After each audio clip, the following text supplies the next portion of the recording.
Salam sejahtera untuk kita semua. Kita bertemu dalam acara Palam Radio Pelita Kasih 96,3 FM. Dengan rasa sukacita mengalami kehadiran Tuhan pada saat ini. Kita mendalami firman Tuhan dari Lukas 24 ayat 13 sampai 49. Saudara-saudara, ada orang yang patah hati, sedih. Seperti lagu Patah Hati, ditinggal pacar, janji akan kembali, taunya tidak kembali-kembali. Seorang penyanyi, penulis lagu Patah Hati mengatakan bahwa banyak orang mengalami patah hati. Karena itulah lagu Patah Hati masih banyak digemari.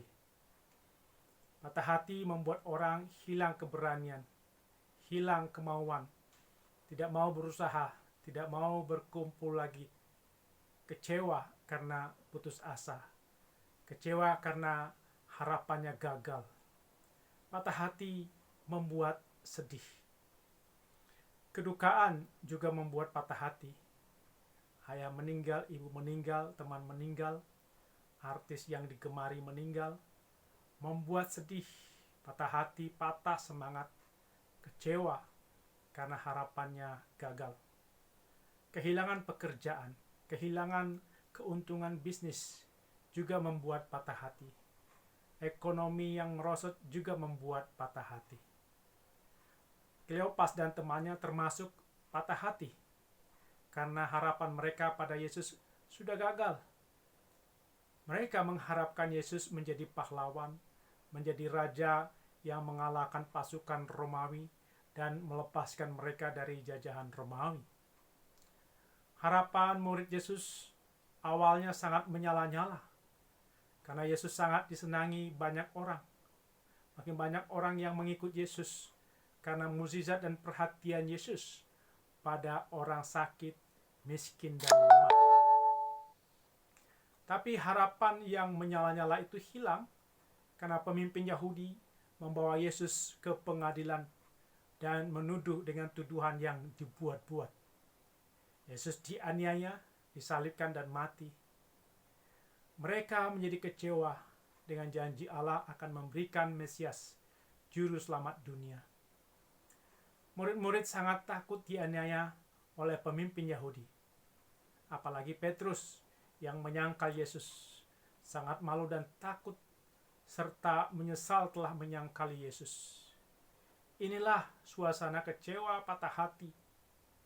Semua kita pernah kecewa, patah hati, merasa tidak berdaya dalam menghadapi masalah berat, kedukaan, kehilangan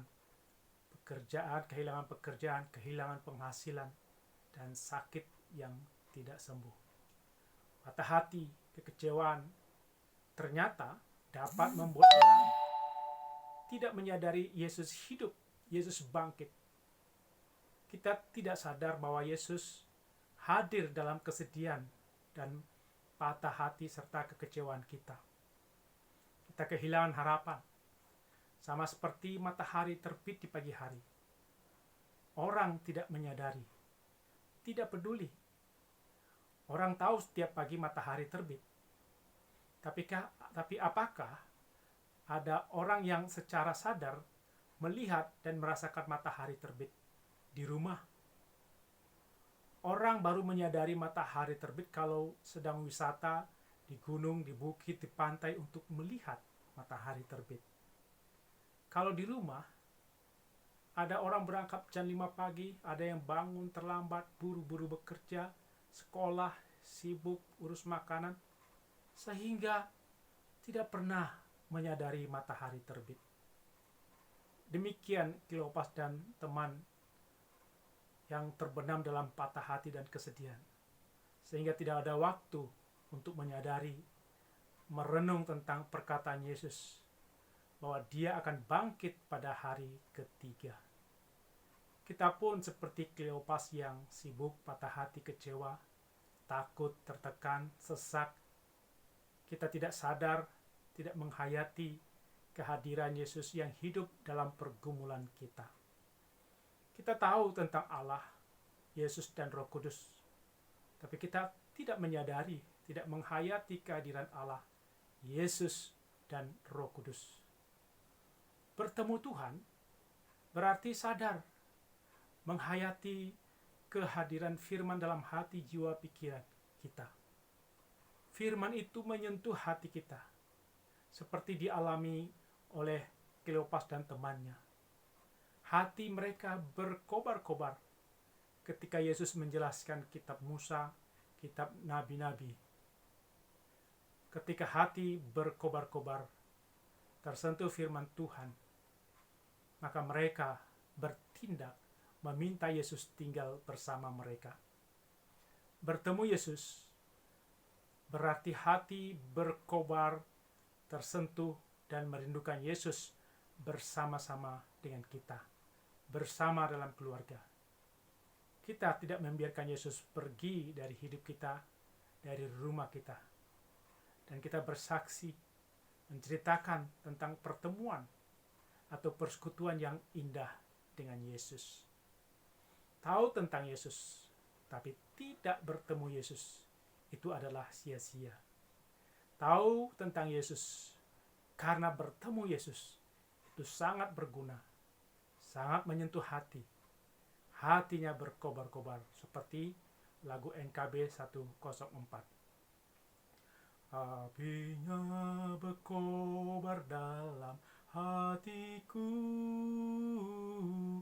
ku girang karena Yesus yang memberi. Dihangatkan jiwaku, tak perlu ku mengeluh. Darahnya membasuh diriku bersih. Apinya terang, jiwaku senang, muliakanlah Tuhanku. Haleluya bergema, Yesus Raja yang benar. Apinya berkobar dalam hatiku. Dari ayat 1 NKB 104 dijelaskan bahwa bertemu dengan Yesus membuat hati senang, hati damai, seperti Yesus masuk ke ruang tempat murid-murid berkumpul dan mereka merasakan damai, sukacita bertemu Yesus yang bangkit. Yesus yang memberi kegembiraan, damai, kesenangan, bukan manusia yang memberi atau membuatnya. Yesuslah yang menghangatkan jiwa kita, sehingga kita tidak mengeluh, tidak menggerutu, tidak patah hati, tidak putus harapan. Jiwa yang hangat adalah jiwa yang bersemangat, jiwa yang berjuang, jiwa yang tangguh. Jiwa yang dingin tidak mau berbuat, tidak mau berharap, tidak mau berkumpul, malas gerak, malas melakukan apa yang baik dan benar. NKB 104 ayat 2, apinya berkobar dalam hatiku, gembira hatiku selamanya. Ku bersaksi berseru, Yesus juru selamatku, karena ku berpegang pada janjinya. Orang yang bertemu Yesus dan tahu tentang Yesus, tentang Allah dan Roh Kudus, akan bergembira, bersemangat bersaksi tentang pertobatan, penebusan, pengampunan dosa dari Yesus. Gembira bersaksi melalui perkataan, perbuatan, tidak malas bergerak, karena orang tersebut memegang janji Tuhan, bahwa Tuhan beserta kita, Tuhan mendengar doa kita, Tuhan membuat kita berhasil, dan kita diselamatkan dari dosa dan bahaya.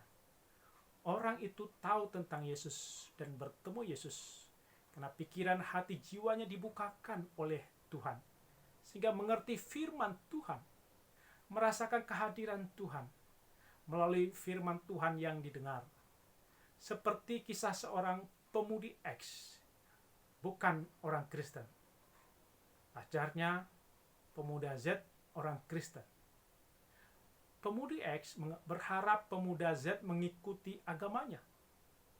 Karena itu pemudi X menjelaskan tentang agamanya, dan pemuda Z juga menjelaskan tentang Yesus.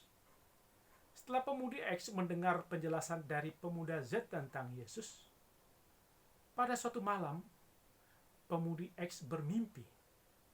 Dalam mimpinya, pemuda Z selingkuh. Pemudi X dalam mimpi merasa kecewa, patah hati, sakit hati yang mendalam. Dalam mimpi itu dia merasa tidak kuat dan dia berdoa kepada Tuhan Yesus. Setelah berdoa dia merasakan damai, tenang, senang.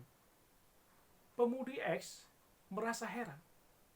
Mengapa dia berdoa kepada Yesus? Padahal belum percaya pada Yesus. Setelah direnung-renung makna mimpi itu, pemudi X merasa bahwa Yesuslah yang memberikan ke dalam hati pikiran jiwanya kesempatan bertemu Yesus. Kemudian hatinya tergerak belajar Alkitab dan akhirnya dibaptis. Bertemu dengan Yesus bukan sekedar tahu Yesus dari bacaan atau penjelasan Alkitab, tapi firman Tuhan bisa menyentuh hati, jiwa, pikiran, dan kita terbuka pikiran kita. Hati jiwa kita senang, berkobar-kobar merasakan damai. Seorang mahasiswa mengalami stres karena saat penelitian untuk skripsi, ada berbagai masalah dihadapi. Pada suatu malam, masalah sangat berat dihadapi. Dia berdoa, bernyanyi, menyerahkan beban berat pada Tuhan. Kemudian dia merasa lega dan akhirnya tidur pulas. Besoknya dia ke kampus dengan hati tenang, lega, walau masalah belum terpecahkan. Setelah bertemu dengan seorang pegawai di kampus dan mendapat jalan keluar dari masalah yang dihadapinya, mahasiswa ini merasakan bertemu dengan Tuhan yang memberikan damai, tenang, dan teduh dalam hati ketika menghadapi tantangan. Bertemu dengan Yesus bukan sekedar tahu isi Alkitab tentang Yesus, tapi benar-benar menyadari, tersentuh, merasakan hati berkobar-kobar, damai, tenang, lega, jiwa yang hangat, tidak dingin, bersemangat dalam hidup, melayani Tuhan, melayani sesama. Amin.